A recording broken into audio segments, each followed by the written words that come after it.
I want us to have a conversation on the Igbo Apprenticeship System, also known as Igba Boi.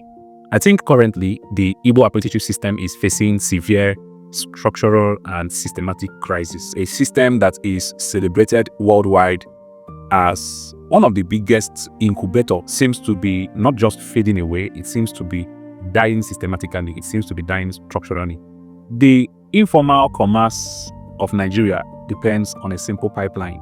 Someone goes to China. China is a manufacturing hub. It used to be Taiwan, it used to be Japan. That's how we got the name OK Japan, Edu Taiwan, and stuff like that. But technically, people just go to the manufacturing hub. It could be India, it could be China, and then they import goods. So first of all, we have someone who is the importer. Then we have someone who is the wholesaler. And then people from all over Nigeria, from Benin, from Cameroon, then other parts of West Africa, from Cameroon, from other places, everywhere. They now come in and buy from the wholesaler. And then these people are the retailers, you see. So you see a simple pipeline from the importer to the wholesaler to the retailer. All right. Now, aside the fact that younger people are usually no longer very much interested in serving for 4 years, sometimes under circumstances that might not be favorable to them. So you see a young person who left secondary school, started working, the person is earning salary, and then all of a sudden you tell the person, go and live with your uncle for 4 years. You're going to serve him, you're going to wash his clothes, clean his car, go to the market, learn the trade, and then after 4 years, you'll be settled. And for some persons, it ends well, not just because they were settled, but because they learned the trade. They learned the art of selling. They learned the art of importation. They learned how the entire ecosystem works, right? So even if they were not settled financially very well, they understand the market, and with little resources, they can actually get to do something. But because of the risks involved, because of people wanting to get rich quick, number one. Number two, because of people thinking, what if I commit my 4 years in this and I end up getting nothing out of it? What if my uncle even die in the process? What if on the third year or before I'm settled, what if my uncle die? Things like that. So because of a whole circumstances around this system, it seems like younger people are much more no longer interested. But remember, initially, it wasn't just because younger people were interested in the system. It was their parents who usually make the arrangements with the other person, right? So these days, parents are also no longer even encouraging their children that much to take advantage of that system.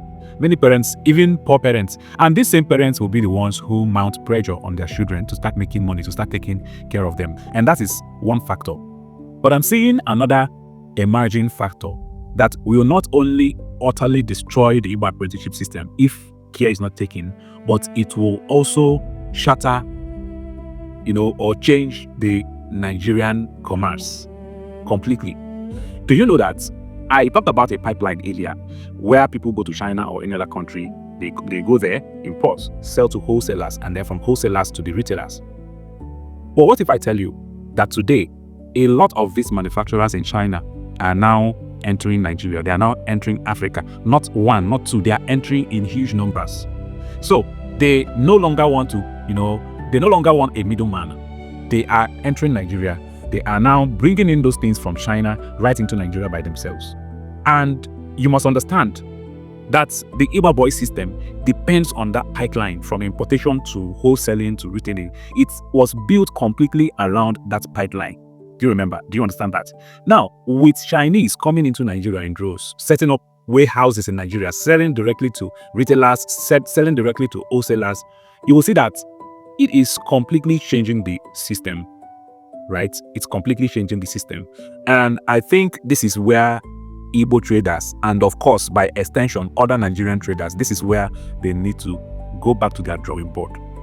Trust me, I believe that the only option left for us is to prioritize manufacturing. Local manufacturing is to prioritize local manufacturing. That is the only option left for us. So if you are importing things that we can manufacture in Nigeria, I don't think you are doing us any favor right now. I don't think you're doing this system any favor right now. I don't even think you are doing the commerce sector any favor right now.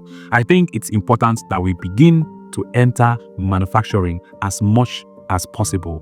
You can't be importing clothes when we can go to Aba and make clothes. You can't be importing clothes when we can use that money to fund other persons in Aba who are already making clothes. We can't be importing shoes when we can fund people who are making shoes in Aba. And this is where we talk about collaboration. I think a lot of business owners are scared of collaboration, but they don't know that these people who are coming into Nigeria from China, they are not working alone. Some of them are working with the backing of the government. Some of them are collaborating together. A lot of businesses you see today dominating the world are not working alone. They are working in collaboration. So why can't traders come together, pool resources together, and set up factories? Set up factories, for making clothes. Set up factories for a lot of things. Some of these electric bikes were important. Some of these power banks were important. Some of these things were important can actually be manufactured in Nigeria. But the problem is that everybody wants to be on their own. Everybody wants to be their own god, their own because we are all afraid of putting in resources where we may not get something out. But let me be sure of you, sometimes those sacrifices has to be made. So for me, I believe that if policymakers don't even make policies to protect these institutions, some of the local institutions we've built around commerce, around trading in Nigeria, some of them will eventually give way. Already, we see Lebanese building factories. Lebanese own, let me shock you, some of the big factories we have in Nigeria are owned by Lebanese. And as I'm talking about manufacturing, many of these Chinese are also coming into Nigeria to set up manufacturing plants. So if you don't begin now to dominate that sector, foreigners will dominate it for you.